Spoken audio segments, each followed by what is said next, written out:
नमस्कार साथियों, मेरा नाम है आर के सिंह। संस्कृति आईएएस के यूट्यूब चैनल पर आप सभी का स्वागत है। आज के एपिसोड में एक बड़े ही गंभीर संवेदनशील मुद्दे की चर्चा करने वाले हैं। ये मुद्दा जुड़ता है केरल से। केरल में एक मदरसा टीचर को अब 187 वर्षों की सजा हुई है और इसी मुद्दे की चर्चा करने वाले हैं क्योंकि केरल के कन्नूर की जो पोक्सो अदालत है उसने मदरसा टीचर मोहम्मद रफ़ी को 13 वर्ष की किशोरी पर 2020 से 2022 के बीच में बार बार यौन हमला करने के आरोप में पोक्सो कानून के तहत 187 वर्षों की सजा सुनाई है। और ये जो सजा है एक तरह से देखें तो व्यवहारिक नहीं प्रतीत होती है और इसी कारण से ये जो मामला है अब चर्चा में आ चुका है। ये अलग बात है कि इस पर कई सारी राय अब अपने देश में देखने को मिल रही है। तो इस पूरे मुद्दे की चर्चा करेंगे कि आखिर इस सजा के पीछे क्या वजह है, सजा को कानूनी आधार पर किस तौर पे देखा जा रहा है, क्या है पूरा मामला, इसकी भी चर्चा करेंगे और इतनी लंबी सजा पर कानूनी जो विशेषज्ञ हैं उनकी क्या प्रतिक्रिया है। और सजा में देखें तो जो प्रतीकात्मकता है और जो व्यवहारिकता है दोनों में क्या मूलभूत अंतर है। और सबसे लास्ट में हम देखेंगे जो कि पोक्सो कानून के तहत ये सजा सुनाई गई है। तो पोक्सो कानून होता क्या है, कब लाया गया और इसके कौन से महत्वपूर्ण प्रावधान हैं, उन पर एक एक करके सभी बिंदुओं पर हम संक्षिप्त रूप से बात करेंगे। चलिए शुरू करते हैं, देखते हैं इस मुद्दे को। और ये मुद्दा एक बार खास तौर पे चर्चा में है। जैसा कि हमने पहले ही बताया कि केरल के कन्नूर की पोक्सो अदालत ने मदरसा जो टीचर है मोहम्मद रफ़ी, आपके सामने दर्शाया गया है, इस व्यक्ति को अब 13 साल की एक बच्ची पर 2020 से लेकर 2022 के बीच में बार बार कह सकते हैं कि यौन हमला करने के आरोप में पोक्सो कानून जो पोक्सो एक्ट है उसके तहत 187 साल की सजा सुनाई गई है। मामला ये तब सामने आया जब ये जो मदरसा टीचर है रफ़ी, पहले से ही देखे तो 2018 से ही ये क्या है कि जो ये टीचर है मदरसा रफ़ी, ये 10 साल की बच्ची पर यौन हमले की सजा काट रहा है। और इस पूरे मुद्दे में देखें तो इतनी जो लंबी सजा सुनाई गई है, अब ये एक तरह से देखें तो चर्चा का विषय बनी हुई है। अब इस पूरे मुद्दे में अगर हम देखें कि आखिर इस सजा के पीछे मूल वजह क्या थी, तो देखिए जो सरकारी वकील हैं उन्होंने ये बताया कि जो छात्रा है, छात्रा के जो पेरेंट्स हैं, जो माता पिता हैं, उन्होंने उस बच्ची के बिहेवियर में अंतर देखा। एक उसका जो स्वभाव था, जो व्यवहार था, उसमें बदलाव देखा। पढ़ाई में उसके धीरे धीरे पिछड़ने की स्थिति देखी, या उस तरह का जो चिड़चिड़ापन है या एक तरह से आम लोगों से कटे कटे वाली जो स्थिति है वो उसके माता पिता उस बच्ची के नेचर में देखे। इसके बाद जो पेरेंट्स हैं वो उस बच्ची को लेकर उसकी काउंसलिंग कराने के लिए एक काउंसलर के पास पहुंचे, जहां पर यह पता चला कि टीचर के द्वारा उस बच्ची का यौन शोषण हुआ है। रिपोर्ट के अनुसार देखें तो इतनी जो लंबी सजा है इसलिए दी गई है क्योंकि जो यहाँ पर मदरसा टीचर जो रफ़ी है ये एक से अधिक बार अपराध कर चुका है और उसने छात्रा का जो विश्वास है उस विश्वास का दुरुपयोग किया है। तो अब ये जो मुद्दा है अब ये चर्चा का विषय बना हुआ है। तो इस पूरे मुद्दे में थोड़ा सा हम देखेंगे कि आखिर ये पूरी जो सजा दी गई है, सजा के पीछे जो कानूनी आधार है, आखिर वो कानूनी आधार क्या यहाँ पर दिखा गया है। तो देखिए यहाँ पर जो पोक्सो कानून है उसी के तहत ये पूरी सजा दी गई है। इसमें जो महत्वपूर्ण आधार है उनकी अगर हम बात करें तो पोक्सो एक्ट का जो सेक्शन 5T है ये क्या कहता है कि 50 साल की जेल और 5 लाख रुपए का जुर्माना पेनिट्रेटिव जो यौन हमला है उसके संदर्भ में दिया जा सकता है। पोक्सो एक्ट सेक्शन 5 जो F है ये कहता है कि 35 साल की जेल और 1 लाख रुपए जुर्माना टीचर के तौर पे भरोसा तोड़ने के लिए। और तीसरा है पोक्सो एक्ट सेक्शन 5L, चूंकि 35 साल की जेल और 1 लाख रुपए का जुर्माना दोबारा यौन हमला करने के लिए। इसके अलावा भी देखिए कौन सी धारा इसके ऊपर लगी है, तो इसमें देखेंगे तो पोक्सो एक्ट का जो सेक्शन 3A है और जो 3D है ये क्या कहता है कि 20-20 साल की जेल और 50-50 लाख रुपए जुर्माना ओरल सेक्स के संदर्भ में अप्लाई होता है। और तीसरी देखिए धारा, यहाँ पर 5वीं धारा देखिए आईपीसी की धारा 376 की जो तीसरी धारा है वो क्या कहते हैं कि 25 साल की जेल और 1 लाख रुपए जुर्माना। ये कब लागू होता है? तो 16 वर्ष से कम उम्र की लड़की से जो रेप का आरोप है ये होने पर इतने वर्ष की सजा होती है। इसके अलावा भी देखिए धारा लगी है आईपीसी की धारा 506 के 2 के तहत 2 साल की जेल आपराधिक धमकी के संदर्भ में। और इस पूरे मामले में ये स्पष्ट किया गया है और इसी के संदर्भ में रफ़ी को इतने वर्षों की जो सजा है वो दी गई है।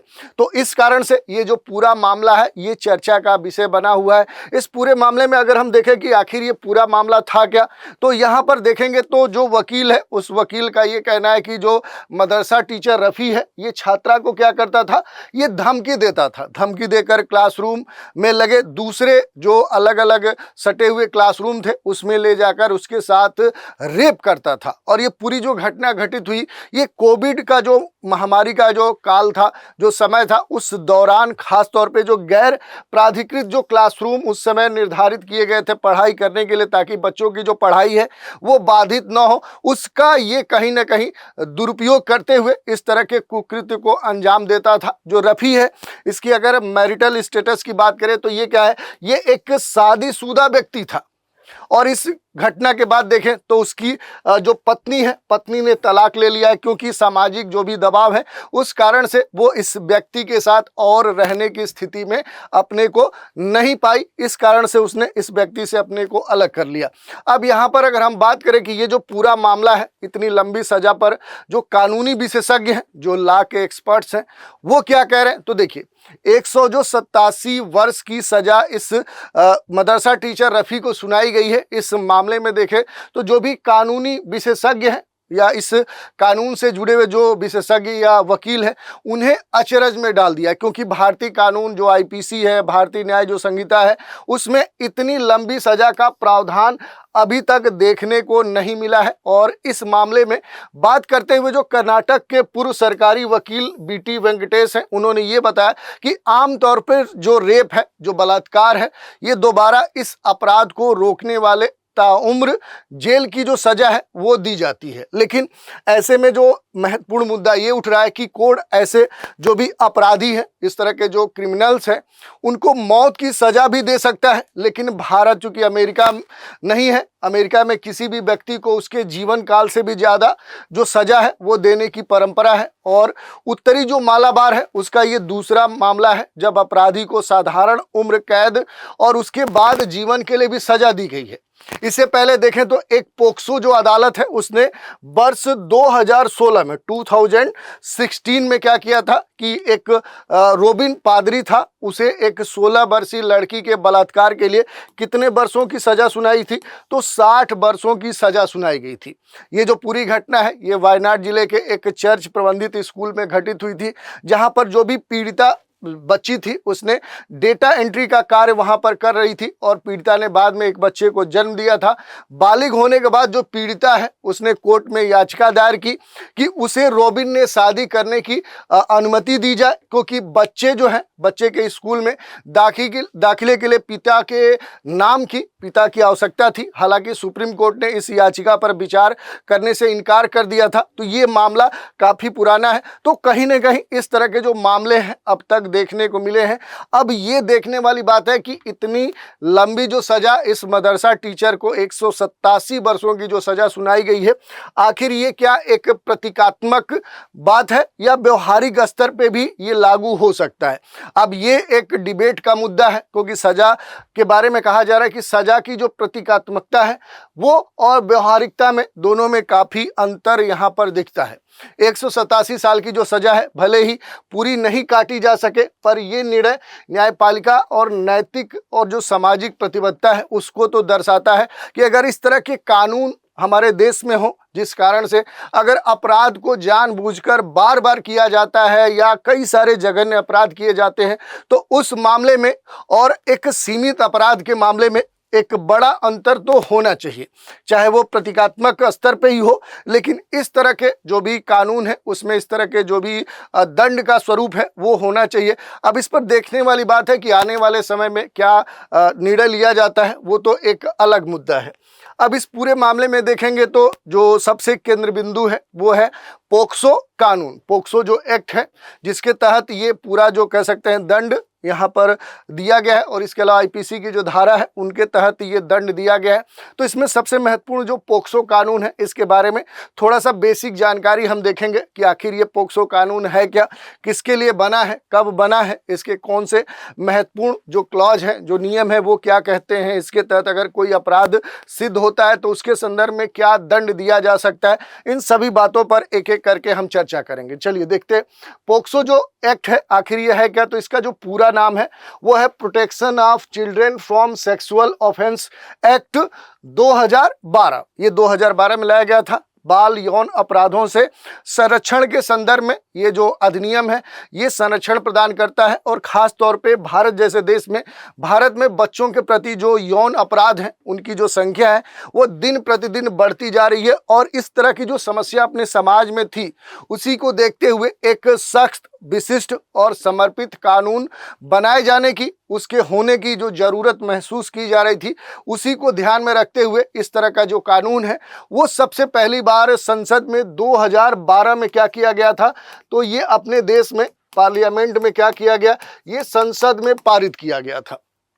कार्यान्वयन की बात करें कि इसका रेगुलेशन कब हुआ, तो 14 नवंबर 2012 को 2012 का क्या हुआ, जो पोक्सो कानून है ये बाल दिवस के अवसर पे एक प्रतीकात्मक रूप से लागू किया गया। और ये जो कानून है, जो पोक्सो एक्ट है, ये 18 साल से कम उम्र के, 18 वर्ष से कम उम्र के सभी बच्चों को कवर करता है, चाहे वो लड़का हो चाहे वो लड़की हो। एक तरह से देखें तो ये जेंडर न्यूट्रल के आधार पर ये पूरा जो कानून है ये काम करता है। और सामान्य तौर पे इस कानून की बात करें कि ये जो कानून है इसके लिए जो मंत्रालय असाइन किया गया है वो कौन सा है, तो महिला और बाल विकास जो मंत्रालय है वो क्या करता है, इसकी देखरेख करता है। और इसी संदर्भ में देखें तो कई सारे जो अपराध हैं उन पर ये कानून अब तक लागू हुआ है, और इसके कई सारे सकारात्मक कह सकते हैं कि जो परिणाम है वो भी अपने देश में देखने को मिले हैं। तो थोड़ा सा इसके कुछ महत्वपूर्ण जो क्लॉज हैं, जो प्रावधान हैं, उन पर हम बात करें तो देखिए स्पष्ट जो इसकी परिभाषा है उसकी अगर बात करें तो sexual assault, penetrative sexual assault, sexual harassment और use of child for pornography, इसकी जो सटीक परिभाषा है वो इस तौर पे दी गई है। यही नहीं, जेंडर स्तर पे देखें, लिंग के स्तर पे देखें तो ये एक न्यूट्रल लॉ है। कहने का मतलब क्या है कि जो भी पीड़ित व्यक्ति है उसे लिंग के आधार पर कोई निर्धारण नहीं किया जाएगा, चाहे वो पुरुष हो या फिर महिला हो। तो ये बात कही गई है। इसके अलावा आप देखेंगे तो इसकी कई सारी विशेषताएं, जैसे स्पेशल कोर्ट का गठन किया जाता है मामले को काफ़ी तेजी से, चूंकि अपने देश में देखेंगे तो जो कोर्ट है, कोर्ट के ऊपर काफ़ी दबाव है।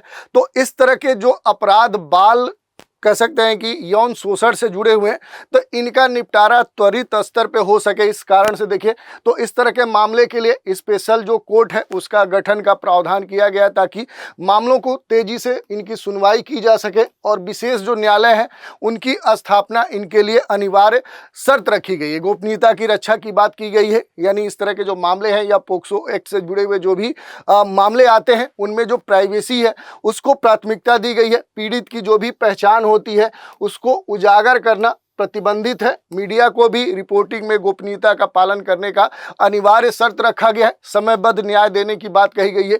मामला दर्ज होने के 1 साल के भीतर ही ट्रायल इसका पूरा करना आवश्यक है। दूसरी बात करें तो बच्चों के जो भी अनुकूल प्रक्रिया है उसको भी इसमें शामिल किया गया है। पुलिस और जो भी कोर्ट है उसमें बच्चे के साथ संवेदनशील सुरक्षित जो वातावरण है वो सुनिश्चित करना। बयान दर्ज करते समय महिला पुलिस जो अधिकारी है उसकी जो उपस्थिति है वो आवश्यक है। और इसके अलावा बच्चे को बार बार बयान देने से बचाने की जो व्यवस्था है वो भी इसमें शामिल की गई है। कुछ इस पोक्सो कानून के तहत जो प्रमुख जो अपराध हैं और उनके संदर्भ में जो सजा, जो दंड का प्रावधान है, उसकी अगर हम चर्चा संक्षिप्त में करें तो देखिए, ये यौन उत्पीड़न अगर होता है तो उसके संदर्भ में ये कहा गया कि 3 से 5 वर्ष की जेल हो सकती है। उसके अलावा आर्थिक दंड या जुर्माना भी देना पड़ सकता है। यदि यौन हमला गंभीर पाया जाता है, पेनिट्रेटिव पाया जाता है, जैसा कि इस मामले में देखने को मिला है, तो कहा गया है कि जो दंड होगा वो 7 साल से लेकर उम्र कैद तक हो सकता है। ये निर्भर करेगा कि आखिर जो अपराध है वो किस श्रेणी का है, उसके स्थिति पर ये निर्भर करेगा। इसके अलावा देखिए, अगर गंभीरतम मामला देखने को मिला, अगर यहाँ पर यह कहा गया कि मामला गंभीर है, गंभीर से भी अगर गंभीर माना गया तो उस श्रेणी में कहा गया है कि जो सजा है वो 10 साल से लेकर उसे मृत्यु दंड तक भी दिया जा सकता है, ऐसी बात कही गई है। अब नया जो बाल पोर्नोग्राफी का मामला इसमें जोड़ दिया गया है, जिसमें यह कहा गया है कि बाल पोर्नोग्राफी के संदर्भ में भी जो सजा होगी वो 5 से लेकर 7 वर्षों का कारावास हो सकता है। इसके अलावा आर्थिक दंड या जुर्माना भी देने की बात कही गई है। 2012 में बने इस पोक्सो कानून में 2019 में संशोधन के बाद अब 12 वर्ष से कम उम्र की जो बच्ची है उससे रेप के मामले में मृत्यु दंड दिए जाने का प्रावधान भी इसमें जोड़ दिया गया है। अब समय समय पर जैसे भी परिस्थितियां भारत में अपराध की जो प्रकृति है, जो स्थिति है, जैसे बदल रही है, वैसे वैसे पोक्सो अधिनियम में जो भी सुधार हैं, जो कानून है, उसकी स्थिति में भी बदलाव किए जाते रहे हैं। तो ये पूरा हमने देखा कि पोक्सो जो कानून है आखिर वो है क्या, उसमें क्या बातें कही गई हैं, उस कानून के किस प्रावधान के तहत ये जो मामला हमने रफ़ी मदरसा टीचर की बात की, उसको कौन कौन से कानून लगाए गए, उसके तहत कितने वर्षों की सज़ा दी गई, और इस पूरे मामले में जो पोक्सो एक्ट है आखिर ये है क्या, इसके महत्वपूर्ण जो क्लाज हैं वो क्या कहते हैं, और इस पोक्सो एक्ट के तहत जो अलग अलग अपराध की श्रेणियां बनाई गई हैं और उन श्रेणियों के संदर्भ में कितने वर्ष की सजा या जुर्माना देने की बात कही गई है या फिर मृत्यु दंड देने की बात कही गई है। और उसके बाद 2019 में इसमें फिर से संशोधन, उसके अगले वर्षों में भी संशोधन हुए हैं। तो इन सभी बिंदुओं पर हमने संक्षिप्त रूप से बात की। तो आज के एपिसोड में इतना ही। आप सभी हमारे साथ बने रहें, इसके लिए धन्यवाद।